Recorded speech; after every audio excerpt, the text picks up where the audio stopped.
Buongiorno, buon pomeriggio, and buonasera laziali around the world. Thank you for joining Stephen and I here as we have a lot to talk about, as we are only a couple days away from Lazio kicking off their newest campaign here. We know the Serie A campaign just kicked off this past weekend with Lazio having a bit of a bye week to start the season. So excited to be joined once again by Stephen Moore here of the Laziali to chat a little bit about what is going on, a little bit about the mercato. Side note, as we talk about the mercato, the window closes on what date, Stephen? That is October 5th. October 5th. So we've heard a lot of different numbers out there, October 2nd, October 5th. It is confirmed October 5th is the date in which the window officially closes. So as we talk about our thoughts, our feelings about that subject, make the stipulation known that things can change. So I do want to jump in. Stephen, give our Laziali out there a little bit of a recap in terms of what signings have been official, because we know topsy-turvy as always with Lazio in terms of what is going on. So give the people the facts, the cold hard facts, who has been signed, what is up in the air, and then go into a little bit of what some of those rumors are out. Yeah, for sure. So kind of after that David Silva, I guess you can say slip of where he kind of signed for Real Sociedad out of the blue, out of the noses of everybody. We've gone on to sign a few players. As it stands, there's been 4 that are official. Mohamed Fares is still pending, but he is training with the team, so it looks like it's only a matter of days before he's actually going to put a pen to contract. They've already said that he signed the contract, but the officiality of that statement, we'll have to wait a little bit for that. But as it stands, we signed Gonzalo Escalante as a free agent. He's a central midfielder, can also play as a regista role. We've seen him kind of take that role of Lucas Lieva in the meantime while he's been injured. Pepe Reina has come in. He's an experienced goalkeeper. Although he's 37, 38 years old, I believe, provides a lot of that experience. He's been in the league before and even abroad and in the Champions League, so it gives us kind of an extra boost. Vedat Murici is kind of the top signing, I guess you can say, of the mercato. As it stands, it's rumored to be around 17.5 million plus bonuses. He came from Fenerbahce, so looking to improve that attack that most of us have said when one of those players, Chile Immobile, Filipe Caicedo, or Joaquin Correa get injured, we're kind of lacking depth in that department, so it's good to bring him in. The last signing would be Jean-Daniel Akpa-Akpro. So he came from Salernitana, but he's previously been in Ligue 1, but injuries derailed him. So he's kind of been, I think he's been valued and watched by Claudio Tito and Simone Inzaghi for the past year or so while he's been playing in the Serie B, and he's finally given a chance to play in the Serie A this year, so he'll also reinforce the central midfield. With regards to sales, there's been a few loans of players that aren't too relevant to the first team, I guess you can say. Johnny would probably be the latest one that would be kind of named in the first team squad. But with regards to people who have actually been sold by Lazio, you look at Valan Borisha, who kind of happened very earlier in the market. Milan Bedell, who just went to Genoa for around 5 million. And Guido Guerrieri, so he was our third goalkeeper for the past few years. He's gone off to Salernitana. So that's kind of a recap to the market as it stands so far. And today is September 23rd, and Wesley Howitt is rumored to be very close to rejoining the club on loan with an option to buy from Southampton. So that kind of gives a recap to the market as it stands right now. Yeah, and so I want to, give our opinions, our thoughts on, those players incoming, those new signings that we see or anticipate being impact players.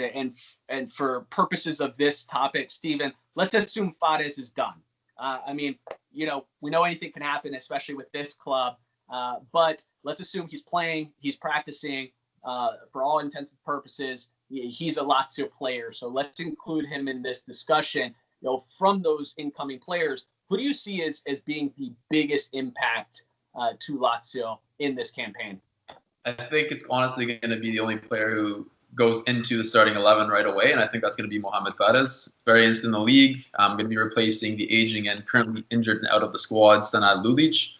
The left wing back position has been one that has lacked consistency and lacked, I guess you can say, ambition going forward, just due to the fact that since Senad Lulic, we've been struggling to find a replacement for him. You look at the likes of Risa Dermisi, Jordan Lukaku, Johnny, they've all just failed to live up to expectations. So it looks like the club has finally said, we're going to stay within Italy. We're going to look at a player who's already known and proven in a 3-5-2 system and in the Serie A.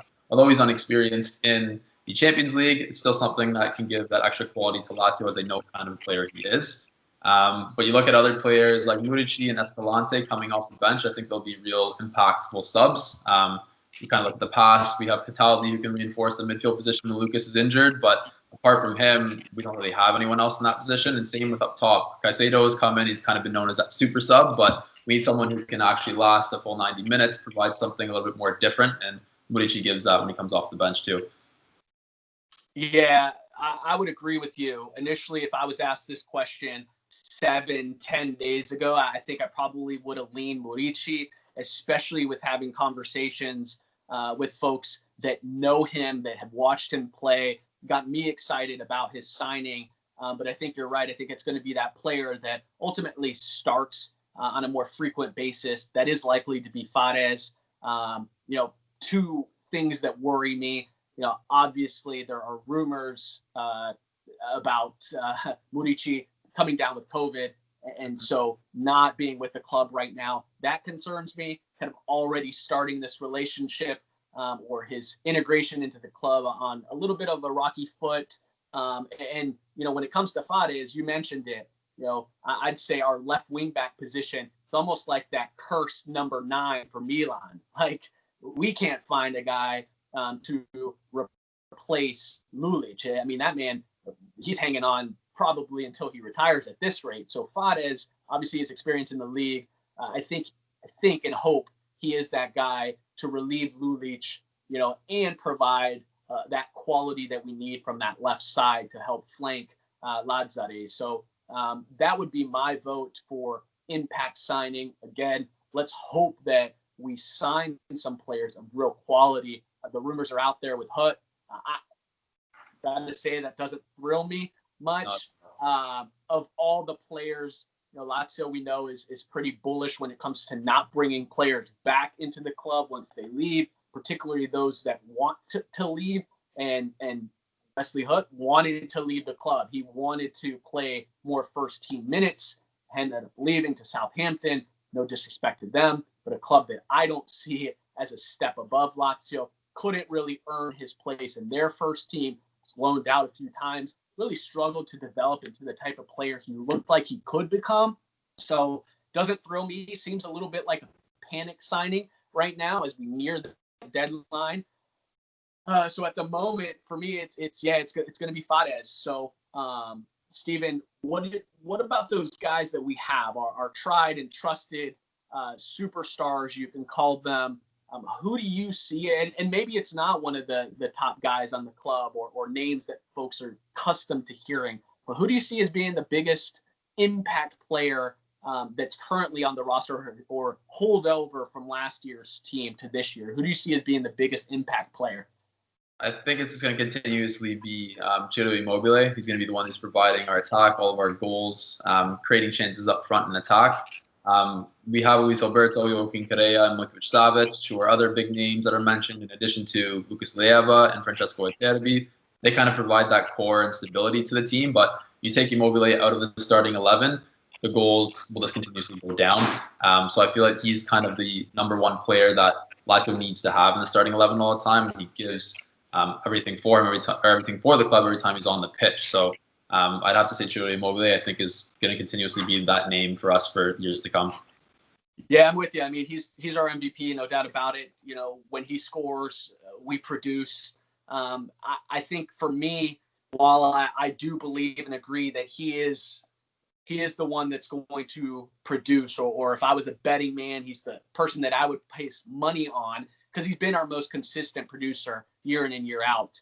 I think what we need or have to have in order to have that successful season is that Luis Alberto and Milinkovic-Savic not only playing well this season, playing consistent, but starting off really quickly, which is probably my biggest concern. We saw it 2 seasons ago, coming off the heels of a really positive season for Luis Alberto, coming off a really positive season for Sergei Milinkovic-Savic after the World Cup. Both of those guys seemed to take a little bit of a dip, and it took a little bit of time for them to come back into form. which is also my biggest concern with Lazio. We'll talk about our, where we see them finishing in the season, but it's, this team and at least Alberto and Milinkovic-Savic have shown a little bit of a trend of peaking high and then dipping a little bit, peaking high and dipping a little bit. For me, those two guys, particularly Alberto, because I think Milinkovic-Savic can do a lot more that isn't seen on the stat sheet. But if Alberto isn't that catalyst offensively, I think then we're going to struggle. And so we need him right off the bat to play at top elite form. That's where you're going to see the goals from Ciro Immobile. That's when you're going to see other guys play with confidence. And in order to integrate somebody like Murici, it's going to take Alberto playing and setting him up really well. So I think he might be the most important player for us this season in terms of how we're going to produce. If he doesn't play well, we are absolutely going to struggle. If he's playing at elite form, I think we're going to see positive results. Cheeto, I think we're going to see consistency out of him. And that segues into my next question. Where do you think Cheeto is going to land this season in goals, following up his Capocannoniere season, following up that European Golden Shoe? Where do you see him finishing this year in goals?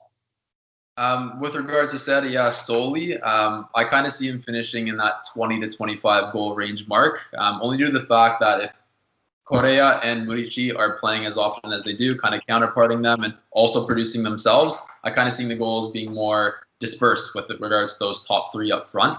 And even if Caicedo stays, he can also provide some of those goals right off the bench like he has in previous years. So I think a number. Give me a number, because we're going to go back to this, in 6 months, 8 months. Give me an exact number, because I've got my number, so I want to see where we both land. I'll lean on the latter side of that margin that I just gave. So I'll say around 24 goals. Okay. We're really close. I have it at 25. So, okay. Which is funny because most Lazio look at that and say, why so low? Yeah. And it's incredible that Cheeto has set up this expectation for him. He's finished 4 campaigns with 20 or more goals. Mm-hmm. Absolutely incredible. It's such a short list of players to have ever done that in Serie A. So he's going for his 5th season where he can score 20 or more goals. Absolutely, legendary status. So I have him finishing at 25. Certainly a dip for all the reasons you said. Fingers crossed. Let's hope that we find the success we need, because I think if we are relying on him to score 36 goals, I think we're going to be in a little bit of trouble. I think that means that our signings probably have failed us a little bit, because we absolutely need Murici to come in, pitch in, not only just play alongside Cheeto, but we're going to have to spell Cheeto for Serie A. Let's hope that we are playing into the knockout phases of Champions League, where Cheeto has to take some games off, where he's not having to play, against some of the lower tier clubs in Serie A. So that's where I have it. Let's talk about real quickly, let's wrap this thing up. Let's talk about our predictions in terms of the table this year. Again, before everybody comes at our heads, side note, we have the ability to change our predictions because we know a lot can happen from now until the market closes on the 5th. So by no way are we making predictions based on what we see on the field. This is purely mercato, because a lot can happen. So, I'm going to give you my predictions in terms of where I see at least the top 6. So for me personally, I'm of the belief that until you beat the champ, you don't earn it. I'm not going to make that prediction until somebody proves it to me that Juve can be dethroned. I got to go with them. They're certainly giving the people a lot of reason to think that this could be a year they can be knocked off. Mm-hmm. But I had that same sense last year, and it didn't happen. So for me, Juventus, see him win that 10th Scudetto. The show continues to move forward for them. I see Inter finishing at number 2 once again. They had, at least what I look at as a pretty productive, interesting mercato. Not things that I agree with entirely in terms of their long-term sustainability by passing up on guys like Tonali for older players like Vidal, but they certainly are in win now mode. So I see them at number 2.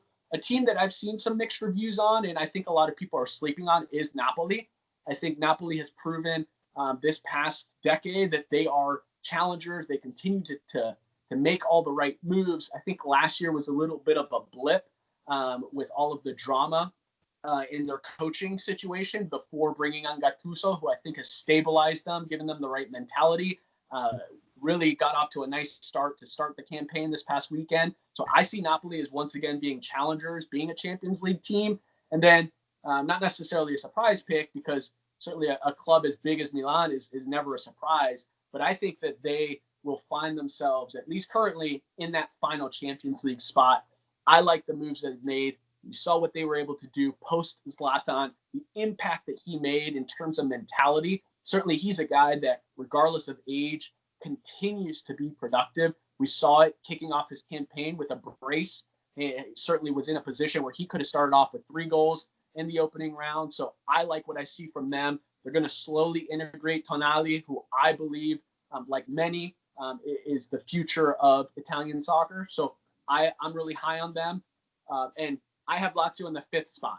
Now, Sally may not love that, and it's certainly no knock on Lazio, because I believe they are a strong team. Currently, I don't think they did enough to be able to balance Champions League and the Serie A campaign. I think that's going to affect them. Honestly, I do see a scenario where they could dip even further than 5th if they don't strengthen enough. So, and it's not, again, no knock to Lazio, but I do see the other clubs having done just a little bit more than they have. And then Atalanta, almost the same situation, where it's not a knock against Atalanta.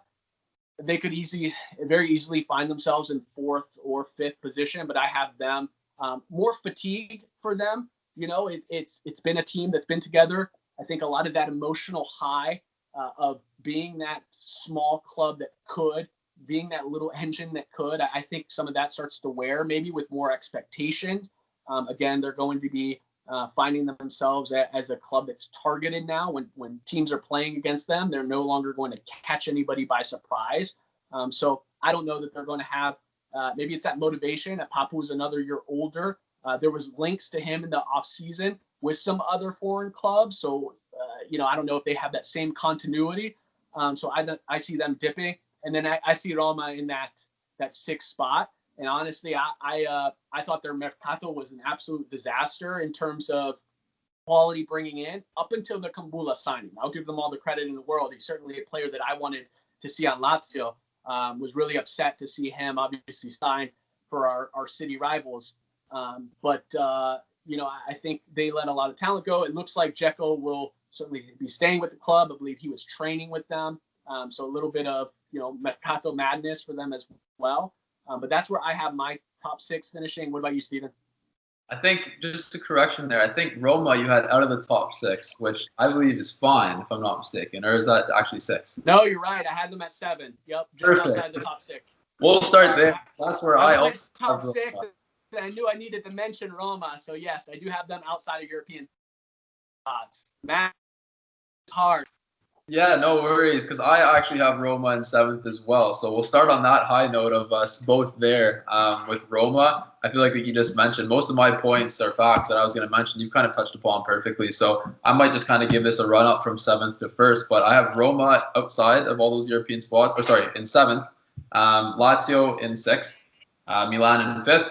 Napoli in 4th. Atalanta in 3rd. Juventus in 2nd, and Inter in 1st. Last season, like you said as well, I actually had Inter to be the Scudetto winners, and I just feel they kind of came short at the end of the day. It was kind of like a Lazio kind of clinching to secure that Champions League spot. It was kind of in the same boat as if they could have kind of overtaken Juventus, the same with Lazio, but things just didn't work out for them.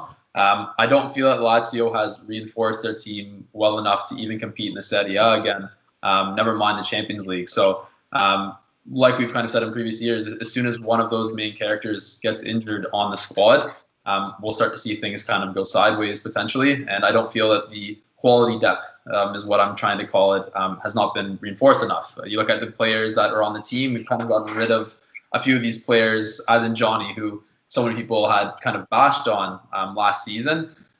We've brought in players like Akpa, who is inexperienced in the Champions League and even Serie A. You have Escalante, who's coming from Spain, hasn't played in Serie A before. A lot of these players are going to be the risk players, which Tade likes to sign. And we've seen in previous years, and some of them go well, but some of them also don't go well. And that could be the fact this season. I think Reina is the only player in the Champions League, in addition to Reina and Lucas Leiva are the only ones who have Champions League experience on the team, which also is another thing where it's like you're going into a massive competition. You want to secure an additional player, or even one, even two players that have played in the competition to kind of give you that leadership when you get into it.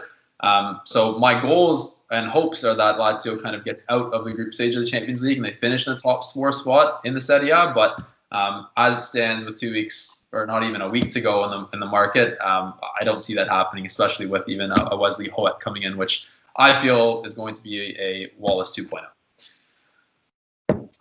You heard it there, Laziale. Let's hope, because I know Lotito has promised quality signings. Certainly running out of time to bank on that promise, and that's going to be obviously what we do now is going to make a big difference late in the season, as we've seen, pretty consistently the past few campaigns. Lazio tends to get off to a nice start. Towards the end, we see that wear and tear start to drop points. We can't do it if we want to compete. So this is I think this is a monumental season for Lazio in terms of who we're going to become as a major player, because I mentioned it before, we tend to have a high where we find ourselves in a Champions League spot or a top 3 or 4 finish, only to follow it up with a disappointing 8th, 7th, 9th. So I think for us to become that club that we're yearning for, the club that we saw in the late 90s, early 2000s, where year in and year out, we are a Champions League club. It's the only way we're going to have that sustainable revenue to have those signings and build on that momentum. It's I think this year means a lot more than people realize. So look, Stephen and I are going to be joining up again here as the season progresses, as we start finalizing some signings. So stay tuned. We appreciate everybody tuning in. Ciao Laziali, buona fortuna this weekend. Forza Lazio.